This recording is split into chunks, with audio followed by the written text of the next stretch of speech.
இந்த வீடியோ ஒரு ஷாக்கிங்கான வீடியோங்க. ஒரு குழந்தை பெங்களூரில் இந்த காரோட சன்ரூஃப்லேருந்து தலையை வெளியே நீட்டிட்டு போகிறாங்க. டக்குன்னு அந்த மேலே ஏதோ ஒரு டிவைடர் மாதிரி ஒன்று இருக்குது. அதில் டக்குன்னு தலைப்பட்டு அடிபட்டுருக்கு. அந்த குழந்தை தீவிர சிகிச்சை பிரிவில் சிகிச்சை எடுத்துகிட்டு இருக்கிறதா செய்தி பார்த்தேன். மிகவும் வருத்தத்துக்குரிய விஷயம். இந்த மாதிரி பொதுவாக கார் வாங்கக்கூடிய நபர்கள் இப்போலாம் நிறைய இந்த சன்ரூஃப் வச்சு வேணும்னு இந்த குழந்தைங்களோட டார்ச்சர்னால் வாங்குறத நிறைய பார்க்க முடியுது.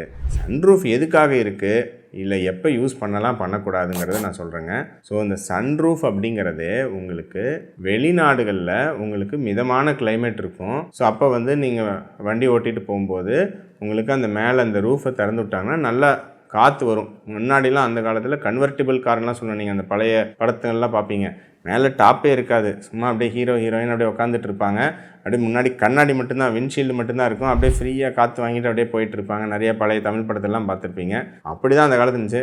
நம்ம ஊரில் அடிக்கிற வெயிலுக்கு அதெல்லாம் தேராது. அப்புறம் மழை கிளை பெய்யுது, அப்புறம் அது டாப் இருக்கிற மாதிரிலாம் இருக்கும். அதனால தான் நார்மலாக இப்போ க்ளோஸ்டு கார் தான் பயன்படுத்துகிறோம். அந்த ஃபீலிங், அந்த கன்வெர்ட்டிபிள் காரில் அப்படியே காற்று வாங்கிட்டு அப்படியே போகிற மாதிரி அந்த ஃபீலிங் வரத்துக்காக கண்டுபிடிச்சது தான். க்ளோஸ்டு காரில் சரி ஒரு ஜன்னல் வச்சுருவோம் அப்படின்னு சொல்லி சைடில் ஜன்னல் மாதிரி மேலேயும் ஒரு ஜன்னல் வச்சுருவோன்னு கண்டுபிடிச்சது தாங்க இந்த சன்ரூஃபு. ஆனால் நம்ம ஊரில் இப்போ இந்த பசங்க எல்லாரும் அது மேலே அதுவும் சும்மா நிற்கிறது இல்லை, அது ஏதோ அந்த டேஷ்போர்டு மேலே ஏறி இங்கெங்கேயோ ஏறி தலையை வெளியே காட்டிட்டு போகிறத பார்க்க முடியுது. இது மிக மிக ஆபத்தான செயல். ஏதாவது 2-3 விஷயம் நடக்கலாம். நம்பர் 1, இந்த மாதிரி ஆப்ஜெக்டில் இடிக்கிறது ஒன்று.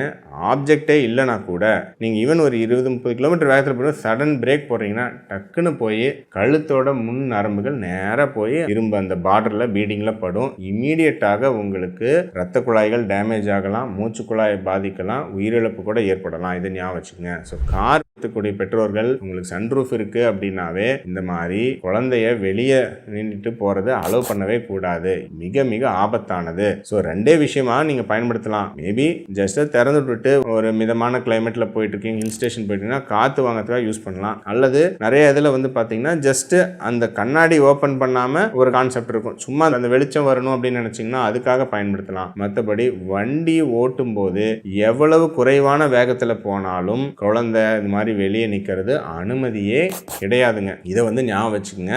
மேபி குழந்தைங்க நினச்சா ஏதாவது கார் நிறுத்திட்டு இருக்கும்போது நீங்கள் சும்மா வெளியே என்னன்னு வேடிக்கை பார்க்கலாம். மற்றபடி வண்டி ஓட்டும்போது மட்டும் உங்களுக்கு சன்ரூஃப் ஓப்பன் பண்ணி குழந்தை நீட்டவே கூடாது. நிறைய விதமான பிரச்சனைகள் ஏற்படலாம். இன்னும் ஈவன் கழுத்து மேலே இல்லாமல் இன்னும் கொஞ்சம் மேலே இருந்தால் கூட ட்ராமாட்டிக் செஸ்ட் இன்ஜுரி கூட ஏற்படலாம். டக்குன்னு போய் அடிக்கும்போது நுரையீரலில் விழா எலும்பு உடையிறது, மூச்சு திணறல் ஏற்படலாம். ஸோ இதை ஞாபகம் வச்சுக்கோங்க. ஸோ இந்த ஃபேன்சிக்காக இந்த விஷயத்தை பண்ண வேண்டாம்.